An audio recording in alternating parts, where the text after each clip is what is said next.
assim, desnecessário esse comentário, porque não é assim, uma reunião comum, estamos, e a mulher começou a falar alto para ser ouvida. Não. E às vezes o problema não tá em falar, o problema tá nos outros em escutar. Uhum. A gente fica sendo muito pouco escutada no mercado corporativo. Foi essa questão do fala para as pessoas o que você está querendo, fala para as pessoas o que você vai passar a fazer, fala para as pessoas que você vai ter que dizer não para algumas coisas, porque o seu objetivo é muito maior do que só fazer. Você não pode ir pro lado extremo da força dos seus pontos fortes e deixar a execução te dominar e te representar por conta única. Aham.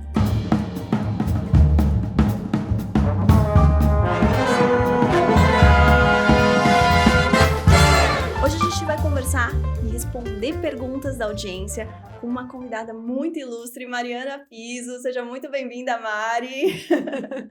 Obrigada, Ana. Obrigada pelo convite. Muito feliz de estar aqui com você. Muito feliz que você esteja aqui.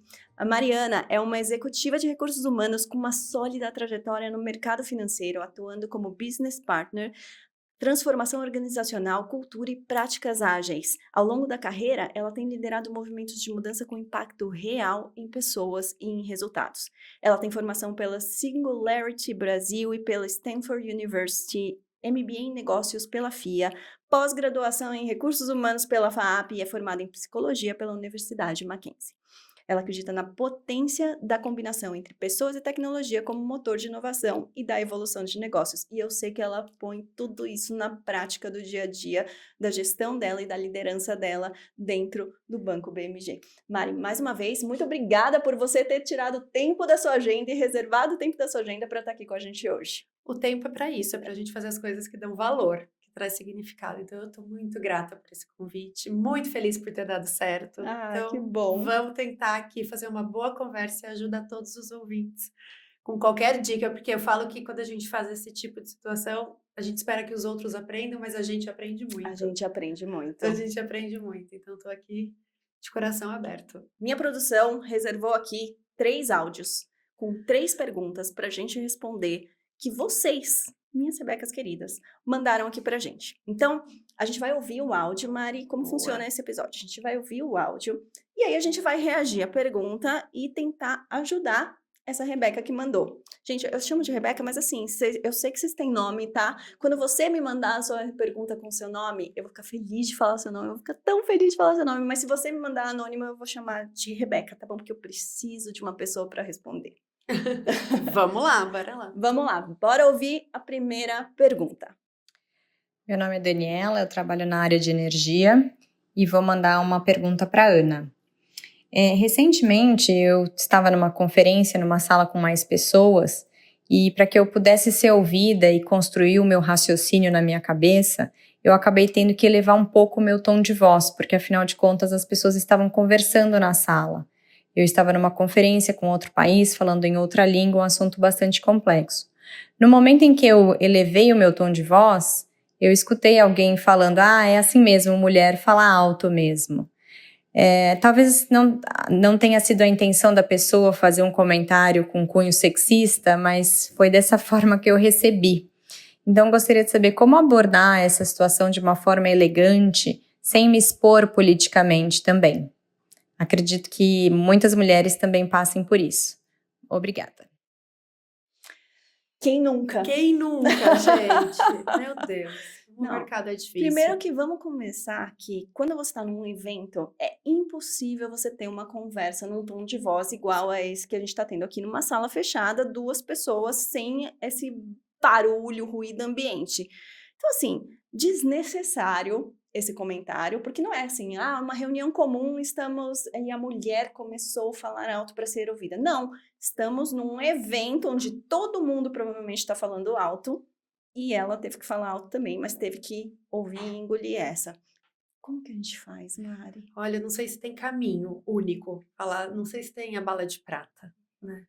E às vezes o problema não tá em falar. O problema tá nos outros em escutar. Uhum. A gente fica sendo muito pouco escutada no mercado corporativo e em empresas mais masculinizadas. Nem sempre. Tem muitas mulheres que fazem isso também. Mas tem uma tendência maior, assim.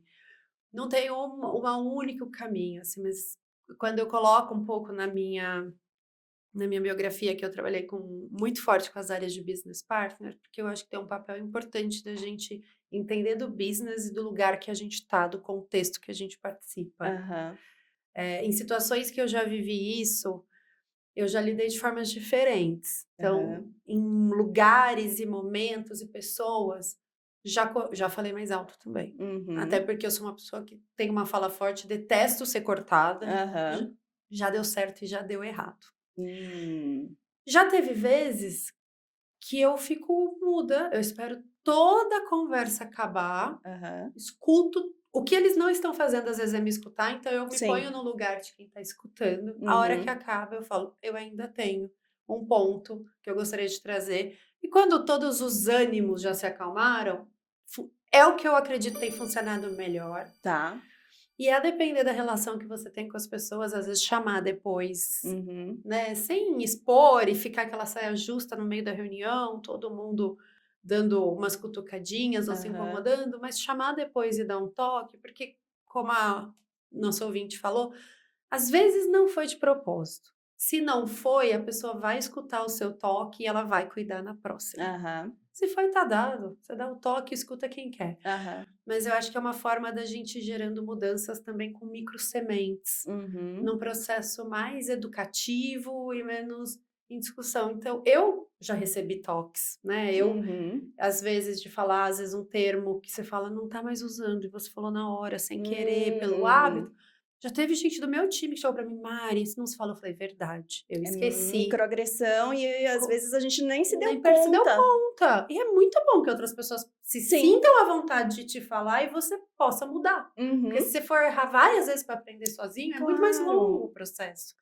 Então, eu acho eu acho que é algo construtivo, né? Quando seu time te fala isso, quando o meu time me fala isso, é pro nosso bem, é pra gente não se expor do jeito errado no futuro. Agora, quando é uma coisa do tipo, é porque é mulher que tá falando alto, eu concordo com você que tem uma questão educativa. A gente precisa educar as pessoas como a gente merece e quer ser tratada. Talvez no evento, com um monte de gente, seja o melhor lugar para dar um feedback para alguém que nem te conhece, você nem conhece, talvez você nunca mais vá ver essa pessoa. Talvez eu não gastaria minha energia dando feedback no evento.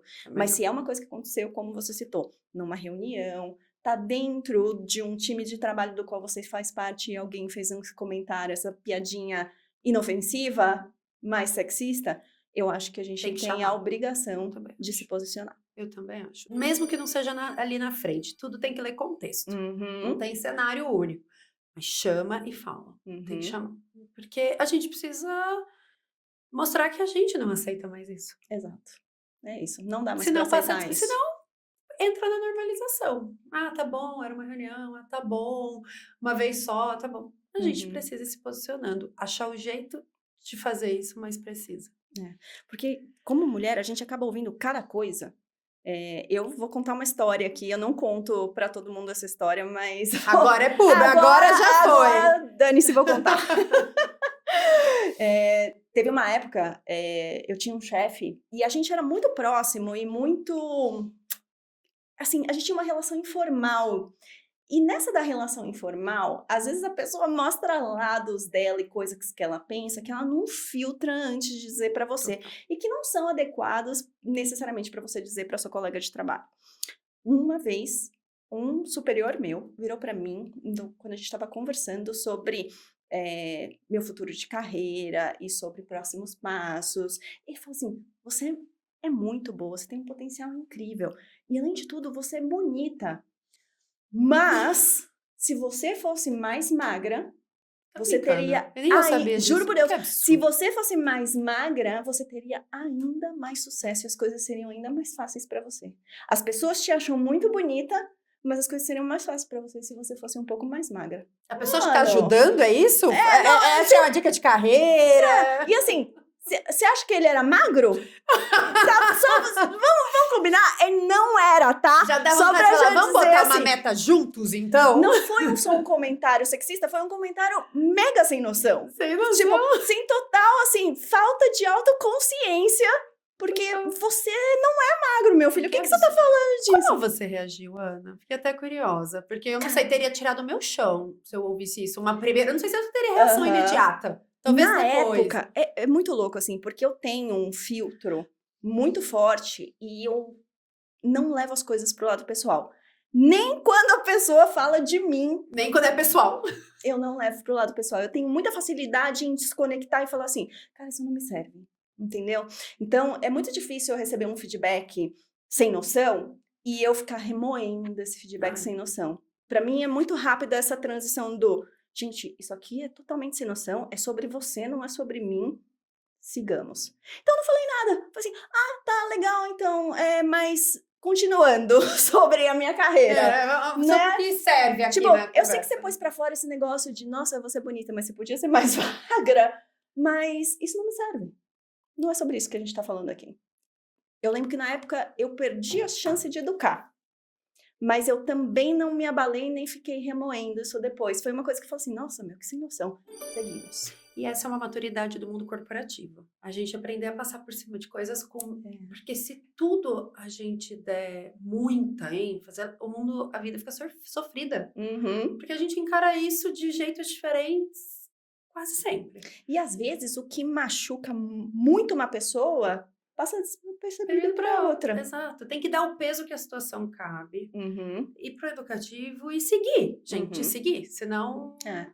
Mas eu era júnior, eu não tinha essa linguagem para educar meu chefe na época. Mas se acontecesse hoje, eu não perderia a oportunidade. Eu tenho, como eu acabo tendo muita liberdade, mas aconteceu um caso super recente, assim, muito pontual, de uma pessoa me falando algo parecido, né?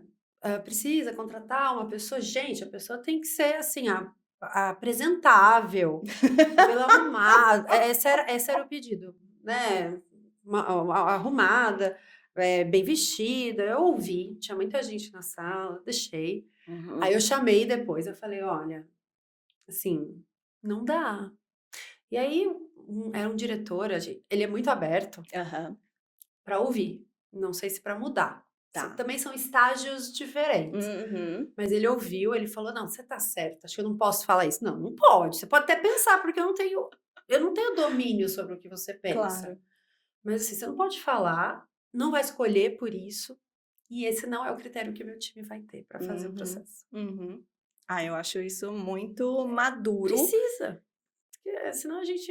Senão eu escuto dele e depois eu escuto das pessoas que estavam na reunião dizendo o quanto aquilo é absurdo. E aí você vai distribuindo o problema. Porque o problema começa a ficar disseminado. Não, e outra, né? O que é apresentável? Apresentável, bem vestida. E é assim, nível 1 de carreira. Não é que a pessoa vai ser assim... É o CEO, né, do banco. Vai atender o público, o cliente. Ela tem que ser apresentável, inclusive, para este cliente. Não é o que ele... o mundo dele. Então, tem as óticas distorcidas de cada um. E isso é um ponto importante, né? Porque o apresentável para ir vender para uma tech company é diferente do apresentável para ir vender para uma instituição financeira tradicional. No fim, o que a gente quer é um fit, é uma pessoa que se conecta com aquele cliente, com aquele mercado, que tem uma boa conversa, que consegue vender. É isso que é o que precisa. Concordo plenamente. Dani, espero que a gente tenha respondido sua pergunta. E sucesso nas suas próximas, porque isso com certeza, de jeitos diferentes, pode acontecer de novo. Gente, às vezes o problema não é o que dizem sobre a gente, mas às vezes é o que deixam de dizer, o que deixam de reconhecer. Então agora a gente vai ouvir uma outra pergunta de um outro áudio que tem a ver com isso. Oi, Ana, tudo bem? Eu sou a Kátia, eu queria te fazer uma pergunta. Tem muita gente, acho que principalmente nós mulheres, se doam ao extremo ao trabalho, fazem tudo com agilidade, com qualidade, resolvem tudo, são vistas como, né? Olha, passa para fulana porque ela resolve. E não adianta você daqui 2 minutos desistir, porque se você desistir em 2 minutos já está feito e muito bem feito. Ou seja, são excelentes referências técnicas, mas não são promovidas. Quando surge uma oportunidade, não são vistas como, né, como uma pessoa para ser promovida. Mas nem sempre percebe que o que está faltando é a presença executiva. Como a gente pode fazer, aí vem minha pergunta, né? Como a gente pode fazer uma autoavaliação para entender se esse é o nosso gargalo e o que fazer a partir desse momento. Um abraço, Catita. Obrigada pela sua pergunta. Mari, primeiro, assim, antes de tudo, Catita, parabéns por você ser uma pessoa que resolve. Gostamos É muito de bom. gente que resolve. É muito bom, gente que resolve. Exato. E a gente não vai deixar você levar isso como algo que é negativo na sua vida. Pelo contrário, continua sendo uma pessoa que resolve. No entanto, quantas vezes nós mulheres não somos penalizadas na nossa carreira porque a gente é aquela que conserta tudo, resolve tudo, entrega na mão dela que ela faz, entrega na mão dela que ela cria, entrega na mão dela que ela preenche. A Por mulher que tem essa acontece coisa com a da gente? eficiência muito forte de se provar, né? E aí eu tenho a sensação que ela sai fazendo. E eu queria dizer aqui para a Kátia, eu me identifico com esse áudio. Eu acho que é o meu desafio de carreira eterno, assim, né? Aham. Porque acaba sendo um ponto forte, então Sim. você usa os seus pontos fortes, mas como diz o método da Gallup, você não pode ir para o lado extremo da força dos seus pontos fortes e deixar a execução te dominar e te representar por conta única, né? Aham. Então, mas é um desafio e eu acho que tem algumas coisas aqui que eu estudei, inclusive, com a Ana, na mentoria da Promova, que tem muito da intencionalidade. A Aham. mulher se coloca para dentro, faz, ela tá lá na eficiência no mundo dela, mas ela não tá na ousadia, na intencionalidade de mostrar o trabalho, de dizer que ela quer mais, Aham. de se sentir pronta e se colocar nesse lugar, Uhum. até na hora de fazer as escolhas das balas de pratas das nossas agendas. Vou Sim. pôr mais energia aqui ou vou abrir mão, deixar uns pratinhos caírem, porque é bem execução, porque às vezes faz Aham. parte, você fala, não vai deixar cair porque vai ficar mal feito, mas não vai ficar com a minha cara. Mas vou dar Aham. para alguém que faça bem feito. E eu vou investir tempo numa agenda mais estratégica. Como que a gente manobra a nossa própria dinâmica de trabalho para priorizar Uhum. coisas que nos levam para outro lugar. E como a gente põe intencionalidade dizendo para os decisores dessa empresa, pode ser para o RH, para o BP, para o chefe, para quem com quem você tem, são os seus interlocutores, que o que você está buscando é algo maior. Uhum. Que você não está feliz ali na execução centrada naquela cadeira, que o que você quer é mais. Uhum. E entendendo por que você tem. Cobrando, gente, a gente tem que cobrar. Uhum. Não é cobrar de os outros estão me devendo, mas de dizer o que a gente quer, porque não chegamos lá, o que falta, Aham. se preparar para isso. Mari, uma coisa que você falou no seu discurso agora que me chamou muito a atenção foi essa questão do fala para as pessoas o que você está querendo, fala para as pessoas o que você vai passar a fazer, fala para as pessoas que você vai ter que dizer não para algumas coisas, porque Exatamente. o seu objetivo é muito maior do que só fazer, fazer, fazer.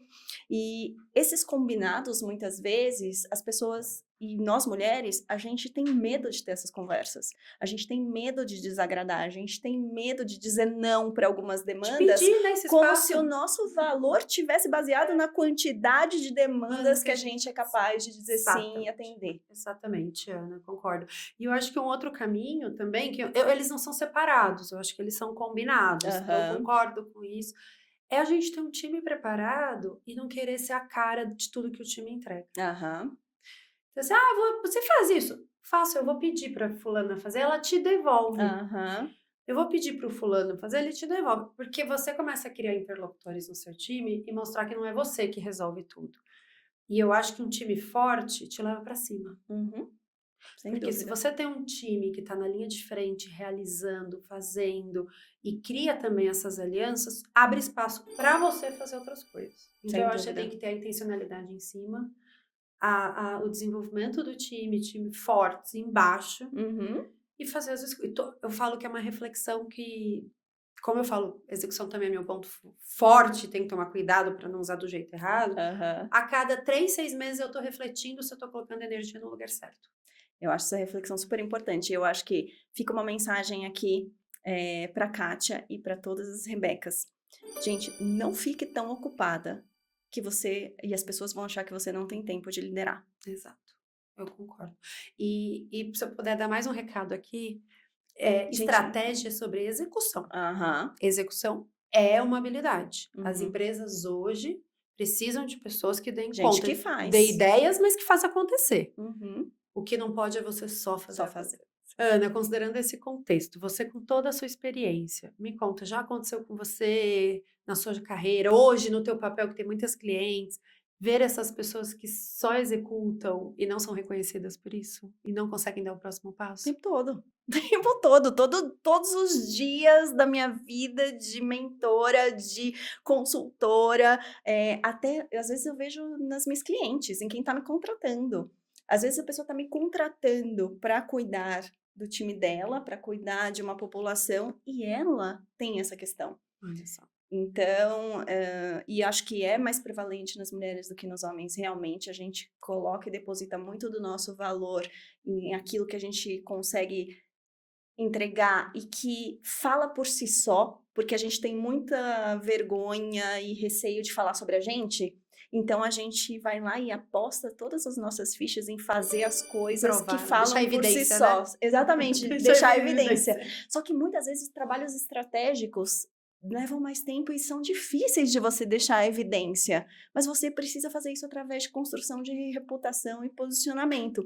E aí as mulheres ficam muito inseguras em colocar energia nisso, porque elas querem deixar um rastro que fale por si só, daquilo que elas conseguiram entregar. E, gente, entregar é muito importante, tá? Não deixem de entregar, mas não pode ser só isso. As pessoas têm que ver que vocês são capazes também de fazer, e não só de sair fazendo. Esse teu ponto é muito verdade, né? A gente prefere que as coisas dizem e que as pessoas nos vejam, porque a gente mesmo também às vezes não se vê, né? E falando de fazer, eu queria ouvir de você, Mari. Quando você está no papel de RH avaliando o potencial de mulheres que podem vir a ser líderes, o que você olha? Quais são os sinais? É que eu acho que essa pergunta não é sobre mulher, é sobre ser líder. Esse é o ponto.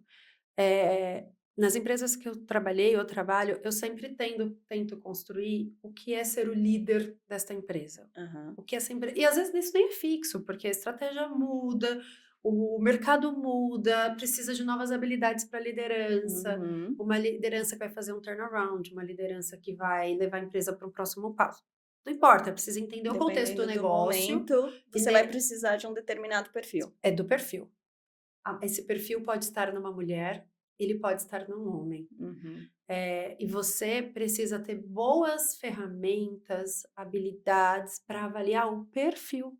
Uhum. Não é sobre ser mulher. Uhum. Então, eu acho que como RH, eu não escolho um líder por ele ser mulher. O que a gente faz em empresas que trabalham a diversidade é ter intencionalidade de acelerar para que as mulheres desenvolvam essas habilidades e se sintam seguras com elas mais rapidamente para ajudar a fechar esse gap, porque pelo cenário atual tem mais homens já trabalhando nesse mercado, né? Tá ali, tá o dado. As empresas lutam para ter 50-50 no quadro. Então, você tem um público maior. Então, a gente acelera as mulheres, mas quando você não escolhe porque é mulher ou porque é homem. Você escolhe pela habilidade de liderança que essa pessoa tem e o quanto essa habilidade está conectada ao que a empresa precisa hoje. Uhum. Bom, a gente estava falando de mulheres que fazem e resolvem tudo, agora a gente vai falar de mulheres que realmente querem um espaço dentro da sua organização para transformar. Vamos ouvir o próximo áudio. Ana, na minha empresa, temas como diversidade ainda geram certa resistência ou são tratados com um certo descaso. Eu sou líder de uma equipe e acredito muito nessas pautas, mas eu tenho muito receio de me expor e acabar me queimando porque os líderes ali não colocam muita fé nisso.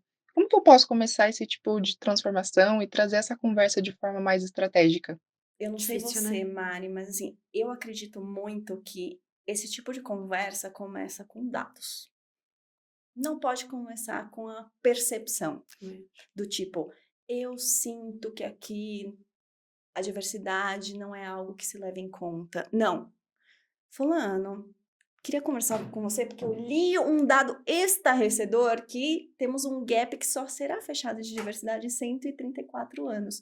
E eu vejo que aqui na universidade me parece que existe uma oportunidade da gente também contribuir para isso. O que você acha? Eu acho que quando você começa com um dado, numa conversa que uma pessoa não está esperando, fica menos pessoal e fica menos sobre você que tá incomodada, sabe? Tipo, é a sua percepção, você deve estar com alguma dificuldade, por isso você tá trazendo esse tema, e fica mais sobre o todo. Eu concordo plenamente. Acho que o dado é super importante, você tá certa, porque sai do indivíduo, sai da dor, né? E normalmente quem levanta essas bandeiras e quer trabalhar, normalmente são as É a minorias. minoria. E além do dado, eu acho que sempre a gente tem que achar na estratégia da empresa um espaço para dar o valor para a diversidade. Aham. A diversidade por si só, às vezes, ela fica um tema de RH, um RHZs, que é legal, porque é cool, porque é humano. Uhum. E tem vários espaços. Se você lê, tem o impacto da diversidade na visão cliente, o impacto da diversidade para a inovação, o impacto da diversidade nas empresas mais digitais para atração de times mais talentosos. Aham. Tem tanta coisa que hoje, para o gap social, corporativo, econômico, tem tantos dados de diversidade gerando valor para negócio Aham. que se você começar na sua dor individual é muito pequeno Sim. perante uma mobilização de um sistema todo. Uma empresa Aham. é um sistema. Então eu acho que a gente, eu sempre gosto de emplacar com os dados e com a estratégia. Uhum. Por que a diversidade é importante para esta empresa? Uhum. E ela é importante para tanta coisa que eu duvido que não tenha É. alguns espaços nessa estratégia que você pode plugar. Acho bom esse ponto, porque assim, não é a diversidade pela diversidade. É a diversidade porque diversidade gera resultado. Exatamente. E isso é importante. É isso. Não é porque é legal. Não é porque a gente quer ser fofinho. Exato. Tem valor. Eu acho que esse é um desafio dos RHs. Eles precisam levar os temas de pessoas não porque é legal. Uhum. Não, porque tem valor. E tem valor cuidar das pessoas também. Isso não significa que não tem temas softs. Uhum. Mas o tema soft gera valor porque traz resultado para o negócio. Exatamente. Então eu começaria por aí. Eu começaria trazendo, não porque isso te incomoda ou como você se sente, mas porque existem dados que provam que isso pode trazer valor, essa mudança pode trazer valor. Acho que é o melhor caminho. Tá, e aí, Ana, acho que até para a gente fechar em linha com tudo que a gente conversou aqui, essa última pergunta que veio, é que fazer mudanças é muito importante. Uhum. E também é difícil. Uhum. Não adianta a gente achar que é Ai, gente, tranquilo. ninguém gosta de mudar da boa, assim. É difícil. Eu falo que quando a gente trabalha com 10 pessoas, a gente trabalha com 10 expectativas diferentes, histórias diferentes. Então, mudar times e corporações não é fácil. Eu não acredito na mudança sozinho. Então, se você aí quer fazer uma mudança, encontre aliados. Né? Pô, se você tiver o CEO de aliado, top. Mas se você não tiver, encontre outros. Aham. Toda empresa tem liderança influenciadora, tem times, tem movimentos que são bottom-up? Tem. Às vezes não vai na mesma velocidade. Não vai, mas vai. Uhum. Né? Então, quer fazer a mudança? Encontre aliados que vão te ajudar nessas mudanças, porque isso é fundamental no mundo corporativo. E não é uma mudança de diversidade. Vocês acham que alguém que quer começar um segmento novo também precisa de aliados sozinhos? Ele não vende, ele não vai. Então, é de business, a RH, a produto, a marketing. A gente precisa, a gente trabalha com pessoas e construir esse grupo, esse time que te ajuda a mobilizar uma corporação faz toda a diferença para quem quer fazer mudanças. Nossa, acho essa mensagem fundamental e quero dizer que você foi uma grande aliada de todos os nossos ouvintes hoje. Obrigada, Mari. E para você que está ouvindo a gente, tenho mais um presente para você. Para todo mundo que estiver ouvindo hoje, tem um link aqui nesse perfil. Pode ir lá, onde você vai encontrar a ata dessa call, onde a gente coloca todos os principais insights e os principais pontos, os aha moments dessa conversa, que você vai poder não só guardar e usar e consultar quando você precisar, mas você também pode encaminhar para outras mulheres que também podem se beneficiar com isso. Mari, quero muito agradecer a sua presença, a sua participação, a sua energia nesse episódio, a sua transparência em trazer a visão do RH mais aplicada e sendo útil para quem está ouvindo a gente. Você quer deixar algum recado? Você quer deixar seus contatos, um endereço no LinkedIn? Quem quer falar com você, fala com você como, Mari? Ana, primeiro, eu super agradeço novamente por estar aqui. É uma honra, é um presente. Acho que essa é a melhor palavra, poder participar. E a gente não contou todos os bastidores, mas era pra ser, não foi? Foi, Ai, então deu gente, certo. Nossa, é porque era pra Era ser, pra porque ser. não foi e acabou sendo. Era pra ser, então tô muito feliz de estar aqui, super obrigada. Espero de verdade que o que a gente falou agregou para todas as ouvintes aqui Tenho do certeza. qual que você precisava. E eu tô super à disposição, eu gosto de estar à disposição. Então eu tenho meu LinkedIn, né? Eu sou Mariana Piso, então você me acha no LinkedIn, me acha no Instagram. Pode mandar uma mensagem, pode pedir o celular. Gente, eu acredito que a gente cresce em rede. A gente cresce trocando, despedindo, compartilhando. Eu acredito no poder do coletivo. Então conta comigo. Se tiver alguma forma de trocar, contribuir, dividir, ajudar, tô aqui pra isso. Opa, tem, porque ó, já vou dar um spoiler pra vocês, a gente vai ter um outro episódio com a Mari, onde a Mari aí vai contar um pouco da história dela, do posicionamento dela como RH, o que ela veio, o que ela faz hoje de diferente. A gente vai falar um pouco também sobre RH dentro do setor financeiro, que é um setor muito masculino ainda, e como nós mulheres podemos nos posicionar para sermos bem-sucedidas nesse setor também. Obrigada pela sua presença e por ter dedicado tempo da sua ocupada agenda para estar aqui com a gente no Era Qual Que Me Faltava. E se você tem uma pergunta, uma dúvida, um comentário que você quer que eu e mais uma convidada da minha confiança respondam, tem um caminho aqui nos comentários para você clicar no link e saber exatamente como que você pode mandar o seu áudio pra gente. Faz parte dessa comunidade do Era Qual Que Me Faltava. A gente cresce em rede, como disse a Mari.